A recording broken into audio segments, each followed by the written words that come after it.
निश्चित रूप से वह है। मेरे पिता मेरे शिक्षक जितना जानते हैं वह लगभग उतना ही जानता है मैं बेच्चा। मार्गी उस पर विवाद करने के लिए तैयार नहीं था।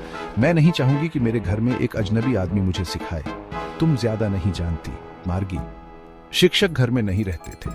उनके पास एक विशेष इमारत थी और सभी बच्चे वहां गए थे और सभी बच्चों ने एक ही बात सीखी, जरूर अगर वे एक ही उम्र के थे। लेकिन मेरी माँ कहती है कि एक शिक्षक को प्रत्येक लड़के और लड़की के दिमाग में फिट करने के लिए समायोजित किया जाना चाहिए और प्रत्येक बच्चे को अलग तरह से पढ़ाया जाना चाहिए। बस वही उन्होंने तब ऐसा नहीं किया।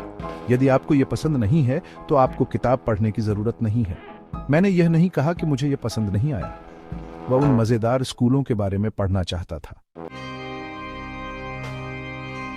वे आधे भी समाप्त नहीं हुए थे जब मार्गी की मां ने फोन किया, मार्गी स्कूल।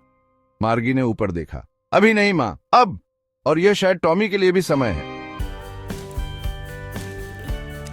क्या मैं स्कूल के बाद आपके साथ किताब को कुछ और पढ़ सकता हूं? हो सकता है। वह सीटी बजाते हुए चला गया। धूल भरी पुरानी किताब उसकी बांह के नीचे दब गई। मार्गी स्कूल के कमरे में चली गई। यह उसके बेडरूम के ठीक बगल में था और मैकेनिकल टीचर चालू था और उसका इंतजार कर रहा था।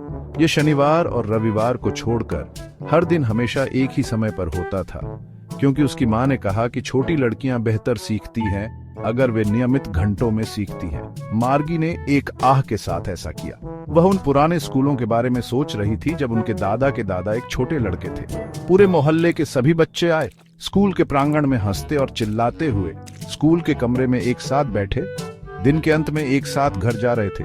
उन्होंने वही चीजें सीखी ताकि वे होमवर्क के साथ एक दूसरे की मदद कर सकें और इसके बारे में बात कर सकें। और शिक्षक लोग थे। जब हम भिन्न 1/2 और 1/4 जोड़ते हैं, मार्गी सोच रही थी कि पुराने दिनों में बच्चों ने इसे कैसे प्यार किया होगा। वह उनके मजे के बारे में सोच रही थी।